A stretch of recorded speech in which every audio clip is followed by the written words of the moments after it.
For this presentation, I'm going to be talking about the future of Pakistan's relationship with the United States. To begin with, I want to give just a little background on Pakistan's relationship with the U.S. In the war with Afghanistan, Pakistan was an ally to the United States, and throughout history, the U.S. has been a consistent aid and ally with Pakistan, despite the bad blood in the rest of the Middle East. Even though the U.S. has proven to be a consistent ally with Pakistan, the country itself still has a lot of extremism, amongst other things. According to an article on extremism in modern Pakistan, the extremists have multiplied as a result of improved organization and comparative inaction of government to counter them. This has created a negative image of Pakistan to the rest of the world and has caused problems in their country. Pakistan's military has long been supported by the Taliban. However, in order to combat terrorism after the 9/11 attacks, the U.S. attempted to get their military leader to give their full cooperation to the United States in combating terrorism. However, Pakistan had a difficult time getting on board, and since this has created a strain in the relationship with the United States. While the U.S. has been considered an ally of Pakistan, they've still had a rocky relationship. Most recently, this past July, the U.S. current President Donald Trump accused the Pakistan government of being liars and deceitful on the internet. However, shortly after this incident, he then welcomed the president into the White House in order to attempt to heal the relationship with Pakistan and to get them on board with ending the war with Afghanistan. As far as the future of Pakistan's relationship with the U.S. goes, there are a few things to consider.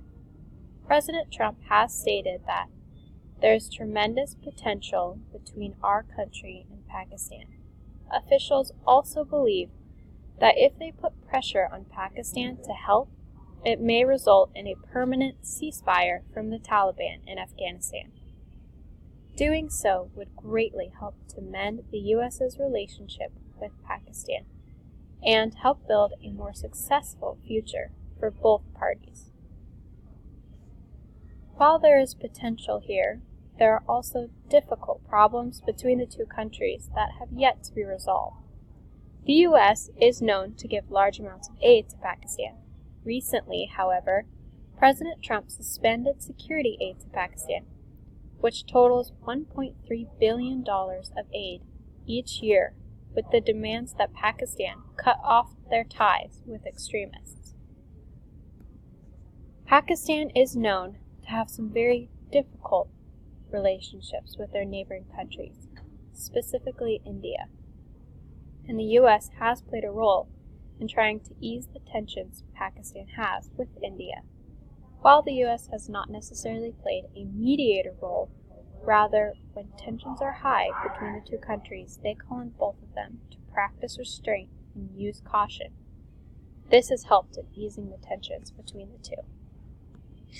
As far as the future of Pakistan's relationship with the U.S. goes, it's difficult to tell right now. However, depending on the President of the U.S., they may make a greater effort to work with the Pakistan government and continue to create an ally relationship and not allowing the tensions to rise too high. By looking at the history between our two countries, we can speculate that there is a potential of a strong ally relationship in the future, so long as both of the leaders of both countries are willing to work with one another. You may be wondering why this matters to us right now.